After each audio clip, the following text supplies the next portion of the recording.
Welcome back as I continue my conversation with the President of Business Unity South Africa, Mr. Sipho Pityana. And BRICS is coming up in a few days' time. Yep. Brazil, Russia, India, and South Africa, China and South Africa. Yep. And they will be in town from the 25th of July, right? 25, 26. So what do you expect to come out of the summit, and given that there seems to be a trade war that's erupted between the United States and so many different economies in the world? Well, let's go back. Where does BRICS come from, and how does South Africa's participation come in? One of the things that early in the period of South Africa's reintegration in the world economy has been a recognition that we are a small country, and that part of our growth has to be driven by integration of the country in the world system. Yeah. So you saw President Mbeki during his period and President Mandela creating these binational commissions with America, Germany, etc., etc. BRICS is a manifestation of a South-South relationship in that regard to create opportunities in these big markets that China and India are on the main. And of course, Brazil and South Africa at the time were pursuing a similar trajectory, which was to move away from being among those that had highest levels of inequalities, and how we move to close the gap between the richest and the poor. Those two economies, China and India, are probably going to be, in another 20, 30 years, going to be the biggest economies in the world. They are growing very fast. In terms of artificial intelligence and new technologies, they are obviously the places to be. And it makes sense to have that. And with all of what is happening with the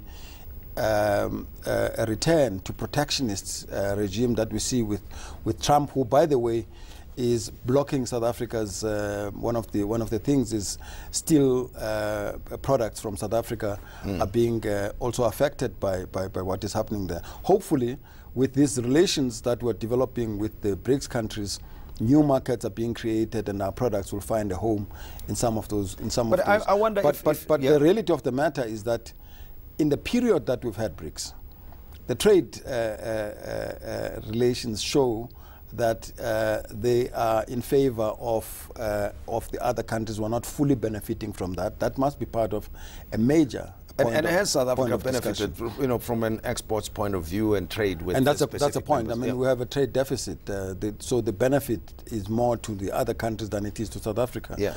And in conversation, some people are saying that that's because South Africa is not doing what it needs to do this. One of the concerns that I have is that a South-South relationship should not manifest in the same way as a North-South relationship, where as a South underdeveloped economy, we are producers of raw materials to develop North, and that our manufacturing and services industry don't benefit from that.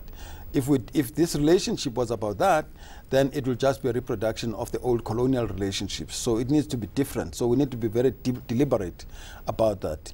So it's one of the key areas of engagement and discussion. And South Africa and Africa, by the way, have to be positioned, because South Africa is there as part of the African continent to enable that to happen. And you mentioned Africa, I'm thinking of intra-trade relations, right, on the continent. They're not there to speak. Even in the region, SADC, one would have thought that we have an integrated approach to how the economies here in this region operate, at least in the area of infrastructure development. What do you think? Well, we've been on this journey for many years. There's been a talk about developing the infrastructure. If you remember, talk about the corridors, the communications corridors, whether it's rail, road, or telecommunications, etc., etc.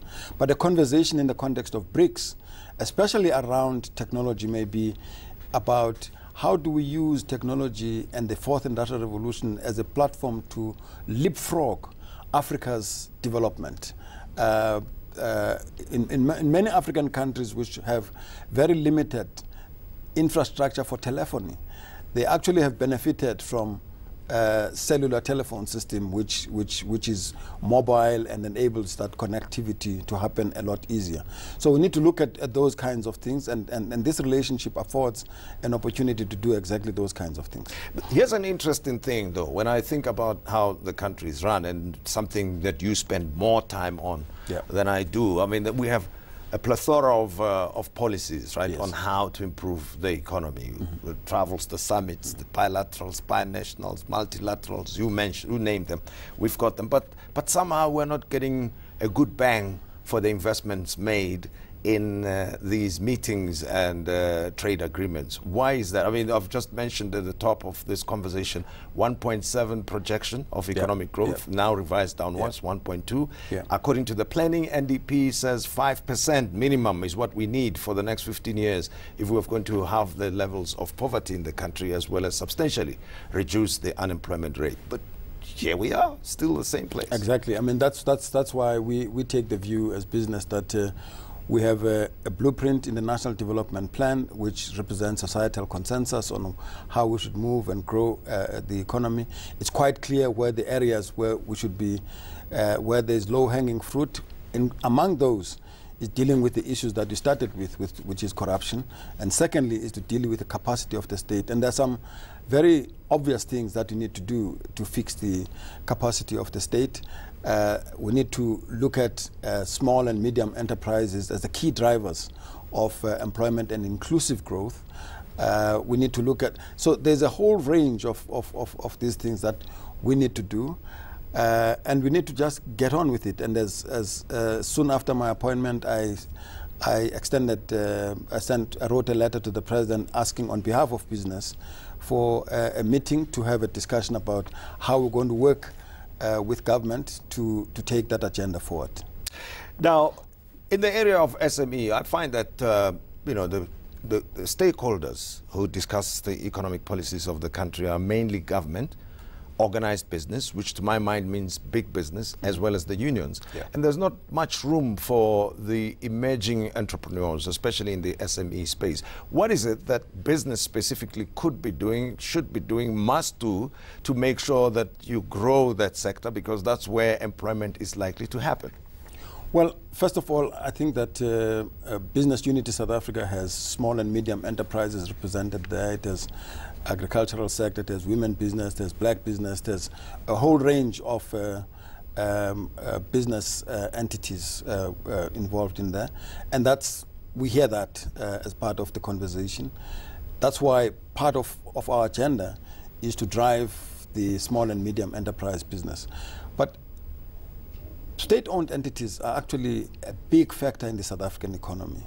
So we are running up our sleeves to work with the Minister of Public Enterprise. You'll have seen that the conversations with some of our members, for instance, the Business Banking Council of South Africa has been in discussion with the Minister to talk about what kind of rationalization of a balance sheet of these entities needs to be done and how it can be done, and what we need to do to ensure that there are skills there. We are pleased with the changes that the Minister and government have made with regard to changing the boards and some credible people coming in, but we would have preferred that the process of appointment of those is a transparent process, and that people who serve on those boards, given where we come from, are acknowledged by society as credible leaders who can add value to that. But the most critical part that needs to happen now is that a lot of incompetent and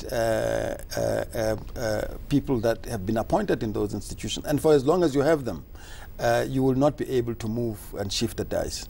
The bigger conversation that we need to have with state-owned entities is to acknowledge that government doesn't have the money to bail them out. They're in serious financial problems. They have to do restructuring that is going to pit the new leadership of those state entities against labor.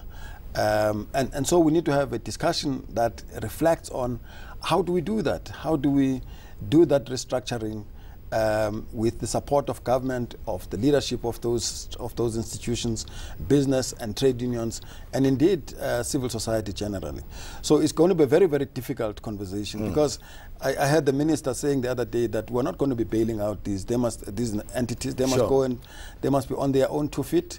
What does that mean? They must restructure. When they go to raise money elsewhere from the markets, the state will have to underwrite. Exactly, and of course now that we see with Eskom what's going on there, that increases are being offered to the unions, and we're told that there are 17,000 more people employed there, and there will have to be some retrenchments, it appears, at some point.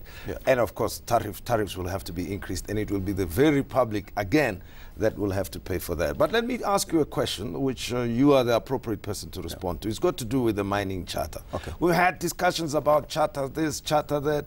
Mining specifically cannot be resolved. Relatively brief response from you. What do you think of the current mining charter? Will it achieve the objectives of attracting investment and at the same time getting in new entrants into the sector? Well, first of all, let me say that the mining charter framework, which started in 2004, has driven transformation in the mining industry. And to that extent, the mining industry has been in the forefront of transformation. You've seen so many of the leading black business people actually have been made by the mining industry. Have we gone far enough? Not quite.